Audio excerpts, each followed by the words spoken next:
Why, because equals an anchor. How I answer that question, why, which is usually with the word because, but the orientation of that because anchors me. It anchors me in my past, it anchors me in my circumstance, or it anchors me in my future. It anchors me where I'm going. Hello, everyone. Troy Thompson here, the Angel of Freedom.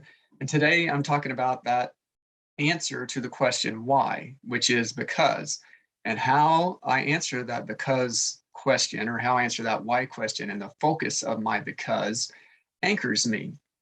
So, quick example here. So, anchoring, a cognitive bias by where an individual's decisions are influenced by a particular reference point. So, when I'm anchored in the past, then those past experiences are influencing my decisions and what I'm going to do. So, for example, so I'm doing this, I've been putting this off. So, doing this video today, I made a commitment to do this at least 3 or 4 times a week, and I did two. And yesterday I didn't do it. And so then I decided, okay, well, today, Saturday, I'm going to do another one. But even today, I've put it off for 3 hours. Why? Well, because of my circum, right? So I'm thinking, well, what am I going to talk about? And how well should I organize it? Should I write things out? And I have other things to do. It's Saturday. So there's yard work to be done. And there's a couple other things for me to take care of. I'm renewing my license. So there's requirements for that. So there's all this all right, all these situational things going on that have led me to avoid doing this and putting this off. And so my because has been anchored in the past or anchored in all these other things going on. And so it had kept me from doing what I had promised to do. And so eventually at some point I decided, okay, I'm just going to do it. Right. So I'm just going to do it. And so now the next question is why? Because future oriented. So when I orient my anchor in the future, or in maybe in a more positive light, my because is to influence others. One of my goals, and something that would make me feel happy about doing these videos, is someone sees this and I inspire them. And they look at this and they say, okay, well, if Troy can do that in a t-shirt and he's got his funky, virtual background and that's it, I can do this. And so that would be very meaningful to me. And so that's a future oriented anchor for me. I'm throwing it out, I'm throwing it out there in front of me saying, okay, that's why I'm doing this, because I wish to inspire someone else. And hopefully they see this and they'll say, hey, I've wanted to have a podcast, or I want to have a YouTube channel. I'm going to do it. And so another piece of the why is simply for me and the benefit for me. And what I mean by that is I am a thinker. And I can think and I can imagine. And so I will spend a lot of time thinking and visualizing. And it can be enjoyable, because I can think of success and I can imagine success and how I would use it to influence others and how I would use it to help others. And that's great. That's awesome. Those who can imagine and those who are visionaries move the world. They make a huge difference in the world.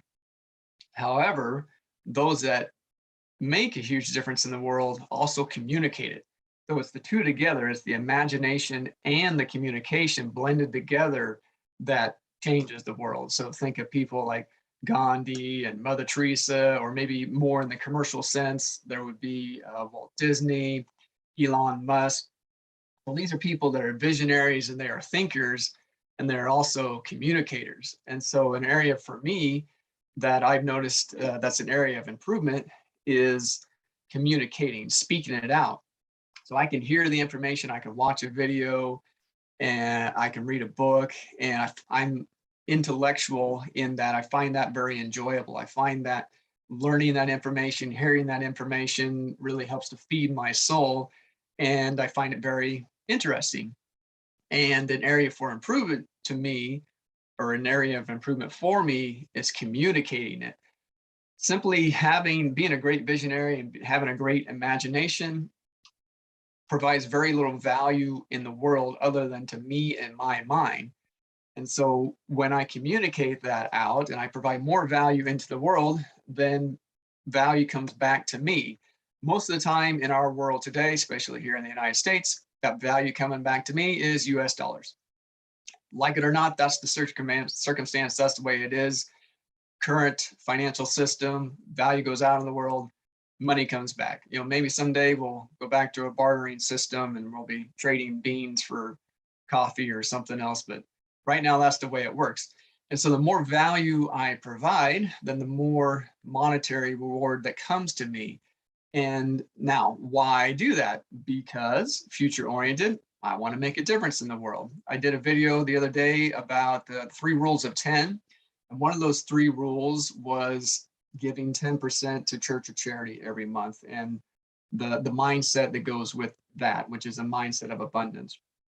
And so something that is a future-oriented why and a future-oriented anchor for me is getting to a point where that can be 30% of my income or more. So then I can give 10% to church and I can give another 20% to charities that are meaningful to me and make an impact in the world in that way. So that's my video for today. Why is always answered with because, and the focus of that because anchors me in my circumstance, anchors me in my past, my failures, I don't know enough information, or it anchors me in my future. And I throw that out there and ahead of me, and I use it to pull myself forward. So I hope you enjoyed this video, and have a great day.